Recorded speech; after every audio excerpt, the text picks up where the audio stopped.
और ये कहते हैं कि हर मोहल्ले की दीवारों के पीछे कुछ राज छुपे होते हैं। एक छोटे कस्बे के बीचों बीच अचानक एक नई लड़की आकर रहने लगी। उसका नाम था साधना। उम्र ज्यादा नहीं थी, लेकिन उसकी आंखों में अजीब सी काली चमक थी। कोई नहीं जानता था कि वो कहां से आई है, किसकी बेटी है या क्यों अकेली रहती है। शुरुआत में लोग उसे सामान्य लड़की समझते रहे, लेकिन जल्द ही मोहल्ले में अजीब घटनाएं होने लगी। रात को बच्चों के रोने की आवाज सुनाई देती, सुबह घरों के दरवाजों पर काले हाथों के निशान मिलते, दूध और खाना अचानक खट्टा हो जाता। धीरे धीरे पूरा मोहल्ला डर से कांपने लगा। एक रात मोहल्ले की बुजुर्ग सुरेखा अम्मा ने देखा कि साधना आधी रात को मैदान में खड़ी है। उसके खुले बाल जमीन तक लटक रहे थे और अचानक वह उन्हीं बालों से पेड़ पर उल्टी लटक गई। उसके पैर उल्टे थे और वह किसी अजीब भाषा में मंत्र पढ़ रही थी। उसी पल अम्मा समझ गई कि साधना कोई साधारण लड़की नहीं, बल्कि दायन है। कुछ ही दिनों में मोहल्ले के घर टूटने लगे। बच्चों के चेहरे पर नीले निशान उभरते, लोग बीमार पड़ते और रात भर उसकी खौफनाक हंसी गूंजती।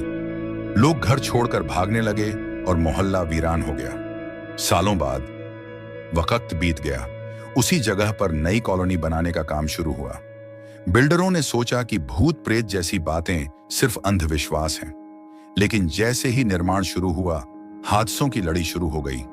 मजदूर ऊंचाई से गिरने लगे, सीमेंट का रंग अपने आप लाल पड़ जाता और आधी रात को वहां वही लड़की की हंसी सुनाई देती। मजदूर काम छोड़कर भाग गए। इसी दौरान एक युवक नवीन ने सच्चाई जानने का निश्चय किया। उसे इस जगह के बारे में बचपन से कहानियां सुनाई देती थी।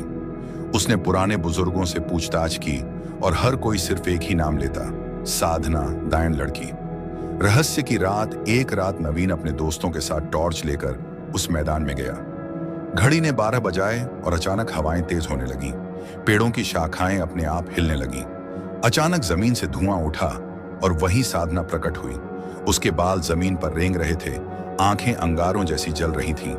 उसने चीखकर कहा, किसी ने मेरी आत्मा को शांति नहीं दी, अब मैं कभी चैन से नहीं रहूंगी। नवीन कांपते हुए बोला, तुम्हें मुक्ति किससे मिलेगी? साधना की आंखों से आंसू बहने लगे, पर वे आंसू खून जैसे लाल थे। उसने कहा, मेरे परिवार की चिता अधूरी रह गई थी। जब तक कोई उसे पूरा नहीं करेगा, मेरी आत्मा इस धरती पर भटकती रहेगी। इतना कहकर साधना अचानक गायब हो गई। सत्य का खुलासा। अगले दिन नवीन ने पुराने रिकॉर्ड्स खंगाले। उसे पता चला कि सालों पहले उस जमीन पर साधना और उसके परिवार को जिंदा जला दिया गया था। चिता अधूरी रह गई थी, इसलिए उसकी आत्मा दायन बन गई। अब सवाल यह है, क्या नवीन उसकी अधूरी चिता को पूरा कर पाएगा? क्या साधना की आत्मा शांति पाएगी या फिर एक बार फिर पूरे मोहल्ले को बर्बाद कर देगी? और यहीं से कहानी का असली क्लाइमेक्स शुरू होता है।